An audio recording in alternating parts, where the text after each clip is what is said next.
Hi friends, అందరికీ నమస్కారం. Welcome back to our YouTube channel. మీరు చూస్తున్నారు మాస్టర్ టీవీ. నేను మీ విజయ్ కుమార్.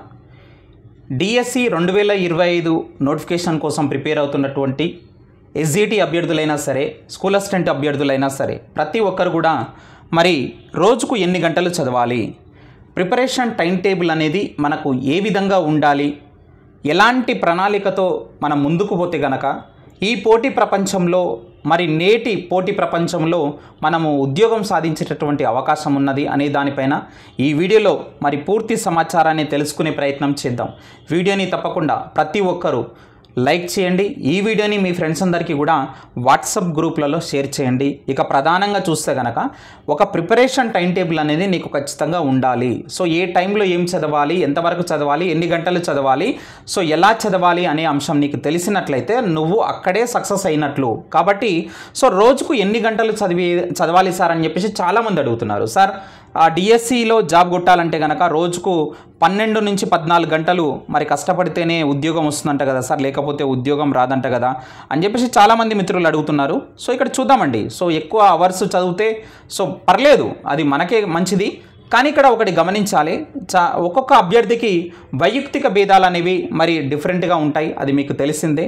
కానీ ఇక్కడ మీరు ప్రతి ఒక్కరు గమనించాల్సింది ఏంటంటే డిఎస్సి ప్రిపరేషన్ టైం టేబుల్ అనేది ఎలా ఉండాలి అనే దానిపైన ఒక్కసారి ఆలోచించినట్లయితే పేపర్ 1 వాళ్ళైనా సరే, ఎస్జిటి వాళ్ళైనా సరే, స్కూల్ అసిస్టెంట్ వాళ్ళైనా సరే, సో మీ యొక్క సిలబస్ అంశాలు ఏమున్నాయి ఒకసారి చూసుకోండి.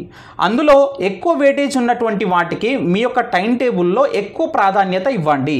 బికాస్ ఎందుకంటే సో ఎక్కువ వెయిటేజ్ ఉన్నప్పుడు అక్కడ మీరు ఎక్కువ స్కోర్ చేసేటటువంటి అవకాశం అయితే ఉంటుంది.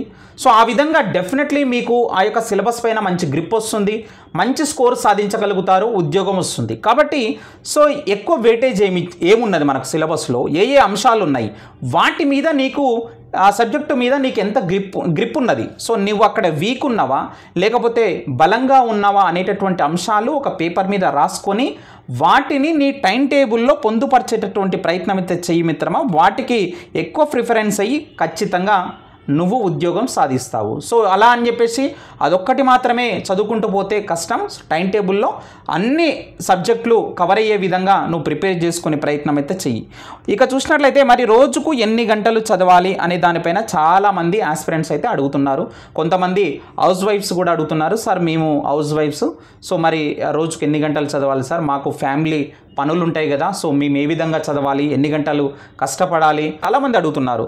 సో ఇక్కడ గమనించాలి, రోజుకు ఎన్ని గంటలు చదవాలి అనే దానిపైన ఒక్కసారి మనం మాట్లాడినట్లయితే రోజుకు 10 గంటలు చదివే వాళ్ళు ఉంటారు, 12 గంటలు చదివే వాళ్ళు ఉంటారు, 16 గంటలు కూడా చదివే వాళ్ళు ఉంటారు. కేవలం స్లీపింగ్ అవర్స్ మాత్రమే పక్కన పెడితే రిమైనింగ్ టైం మొత్తం కూడా మరి ఆ ప్రిపరేషన్కే మరి కేటాయించే నిరుద్యోగులు కూడా చాలామంది ఉన్నారు, అభ్యర్థులు. అలాంటి వాళ్ళు నాకైతే క్యాంపస్లో ల్యాండ్స్కేప్ గార్డెన్లో కానీ, మనకు ఓయూ లైబ్రరీలో కానీ, సో మా అఫ్జల్గంజ్ లైబ్రరీ కానీ, చిక్కడపల్లి లైబ్రరీ కానీ, సో ఇక్కడ నాకు చాలామంది కనిపిస్తూనే ఉంటారు ప్రతిరోజు.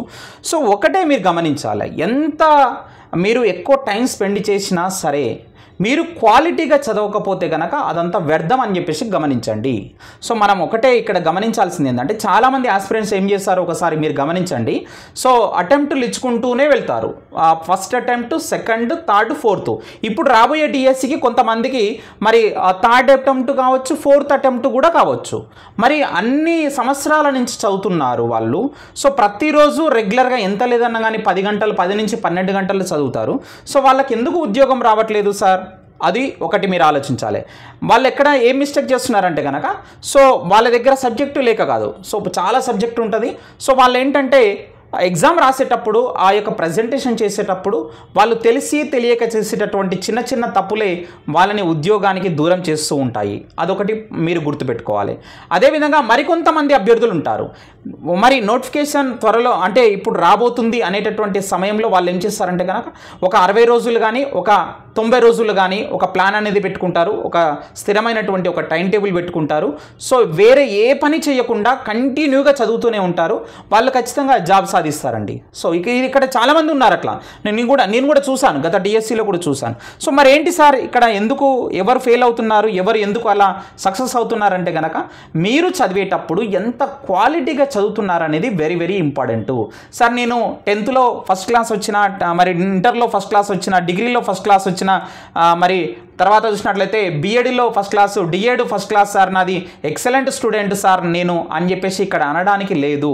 ఇక్కడ కాంపిటేటివ్ ఎగ్జామ్స్కి వచ్చేసరికి మరి టోటల్గా డిఫరెంట్గా ఉంటుంది. ఎగ్జామినరు ఈ పోటీ ప్రపంచం నుంచి నిన్ను పక్కకి తప్పించడానికి నిన్ను కన్ఫ్యూజ్ చేసేటటువంటి ప్రశ్నలే ఇస్తాడు.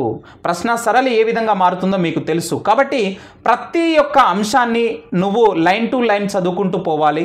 అవగాహన చేసుకోవాలి. అదేవిధంగా ప్రతి అంశాన్ని, ప్రతి టాపిక్ని కూడా నువ్వు కొండ గుర్తులతో ఒక స్టోరీగా ఎంత బాగా గుర్తుపెట్టుకొని గుర్తుపట్టగలుగుతున్నావు అనే దానిపైననే నీ యొక్క విజయం మొత్తం ఆధారపడి ఉంటుంది మిత్రమా. ఇది మాత్రం రాసి పెట్టుకో. ఆ విధంగా నువ్వు 5 గంటలు చదివినా సరిపోతుంది, 8 గంటలు చదివినా సరిపోతుంది, 10-12 గంటలు నీ ఇష్టం ఇక. బట్ చదివేటప్పుడు మాత్రం ఈ వే ఆఫ్ స్టైల్ అంటే ఈ ప్రిపరేషన్ పద్ధతిని మాత్రం పాటించిన వాళ్ళు మాత్రం ఖచ్చితంగా డిఎస్సి జాబ్ కొట్టుకొని బయటికి వెళ్ళిపోయేటటువంటి మరి అవకాశం అయితే ఉన్నది. మీరు ఒకసారి మీ యొక్క సిలబస్ ఎంత ఉంది చూసుకోండి. మీకు ఇంకా కూడా మరి ఎగ్జామ్ వరకు కూడా ఎంత సమయం ఉంది చూసుకోండి. దాని ప్రకారంగా మీ యొక్క ప్రణాళిక అనేది మరి వేసుకునేటటువంటి ప్రయత్నం అయితే చేయండి. ఇందులో ముఖ్యంగా చూసుకుంటే కనుక ఈ టైం టేబుల్ అనేది వేసుకునేటప్పుడు వర్కింగ్ వాళ్ళు ఉంటారు, నాన్ వర్కింగ్ వాళ్ళు ఉంటారు. వీళ్ళు ఎలాంటి టైం టేబుల్ ఫాలో కావాలి ఒకసారి ఇప్పుడు మీకు చెప్పే ప్రయత్నం అయితే చేస్తాను. ఒకసారి చూసినట్లయితే మరి టైం టేబుల్ అనేది మొదట మీరు ప్రిపేర్ చేసుకోండి. చాలా నీట్గా టైం టేబుల్ ప్రిపేర్ చేసుకొని మీరు చదువుకునేటటువంటి ప్లేస్లో గోడకి అతుకోబెట్టుకొని అది ప్రతిరోజు చూసుకుంటూ దాని ప్రకారమే చదువుకుంటూ వెళ్ళేటటువంటి ప్రయత్నం అయితే చేయండి. ఇక చూసినట్లయితే చాలామందికి మరి మార్నింగ్ లేసి చదివేటటువంటి మరి అలవాటు అయితే ఉంటుంది. ఇది చాలా మంచి అలవాటు. మార్నింగ్ అవర్స్లో, మార్నింగ్ సెషన్లో ఎవరైతే ఎర్లీ మార్నింగ్ లేసి చదువుతారో చాలా ప్రశాంతమైనటువంటి మైండ్ ఉంటుంది. మీరు చదివింది చాలా ఎక్కువ రోజులు మీకు గుర్తుండేటటువంటి అవకాశం అయితే ఉంటుంది. కాబట్టి మార్నింగ్ 4:30 నుంచి మరి 8:30 వరకు ఇక్కడ ఒక 4 గంటల సమయం అయితే మీకు దొరుకుతుంది. మరి ఇది నిరుద్యోగుల కోసం చెప్తున్నాను. ఇప్పుడు ఎవరైతే నాన్ వర్కింగ్ అంటే ఎలాంటి వర్క్ చేయకుండా చదివేటటువంటి అభ్యర్థులు ఉంటారో వాళ్ళ కోసం ఈ యొక్క టైం టేబుల్ అయితే చెప్తున్నాను. అదేవిధంగా సెకండ్ సెషన్ అంటే ఒక రోజుని మీరు ఒక 3 నుంచి 4 సెషన్లుగా విభజించుకోండి. మధ్య మధ్యలో బ్రేక్ ఇవ్వండి. ఖచ్చితంగా మధ్య మధ్యలో న్యూస్ పేపర్ చదవండి. అదేవిధంగా కరెంట్ అఫైర్స్ అనేటటువంటి వీడియోస్ మరి హరీస్ అకాడమీ సార్ వీడియో మీకు యూట్యూబ్లో అందుబాటులో ఉంది. ప్రతిరోజు 2 గంటలు ఖచ్చితంగా కరెంట్ అఫైర్స్కి కేటాయించండి. మరి కరెంట్ అఫైర్స్ రాసుకోండి, ఎందుకంటే చాలా కీలకం. మనకు ఖచ్చితంగా వాటిని విడిచిపెట్టొద్దు.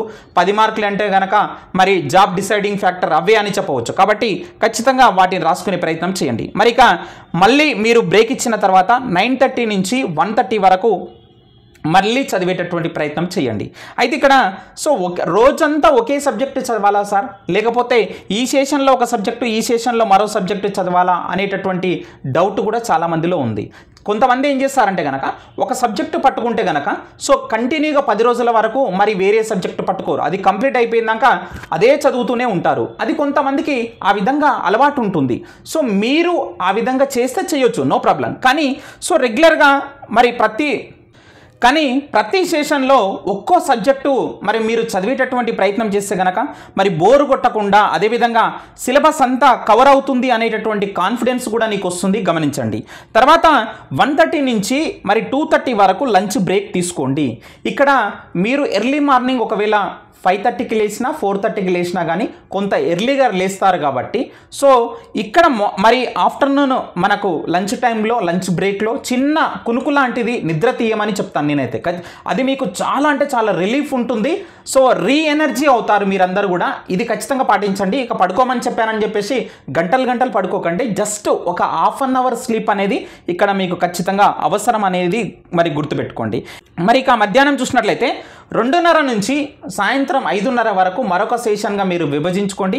ఈ యొక్క సెషన్లో మరొక సబ్జెక్టు చదివేటటువంటి ప్రయత్నం అయితే చేయండి. అదేవిధంగా ఈవినింగ్ చూసినట్లయితే మళ్ళీ మధ్యలో 1 గంట బ్రేక్ తీసుకొని 6:30 నుంచి 8:30 PM వరకు మరొక సబ్జెక్టు మరి చాలా క్వాలిటీగా, ఇంట్రెస్ట్గా చదివేటటువంటి ప్రయత్నం అయితే చేయండి. ఆ తర్వాత మీరు చేయాల్సింది ఏంటంటే కనుక డిన్నర్ తర్వాత రివిజన్ చేయండి, ఇక డిన్నర్ తర్వాత చదవద్దండి, ఓకేనా. సో డిన్నర్ తర్వాత మీరు మార్నింగ్ నుంచి సో ఈవినింగ్ వరకు చదివినటువంటి అంశాలు ఏమున్నాయి ఒకసారి మీ యొక్క మనసులో మరి ఆ విధంగా రివిజన్ చేసుకోండి. ఏమన్నా ఇంపార్టెంట్ అయినటువంటి నోట్స్ రాసుకొని ఉంటే కనుక ఆ నోట్స్ను ఒక్కసారి తిరిగేసి ప్రయత్నం చేయండి. అదేవిధంగా ఏదైనా డైలీ టెస్ట్ రాయండి, మాక్ టెస్ట్ రాయండి, బిట్స్ ప్రాక్టీస్ చేయండి, ప్రీవియస్ క్వశ్చన్ పేపర్స్ ప్రాక్టీస్ చేయండి. ఆ టైంలో మీకు ఇది చాలా అంటే చాలా ఉపయోగపడుతుంది మిత్రమా.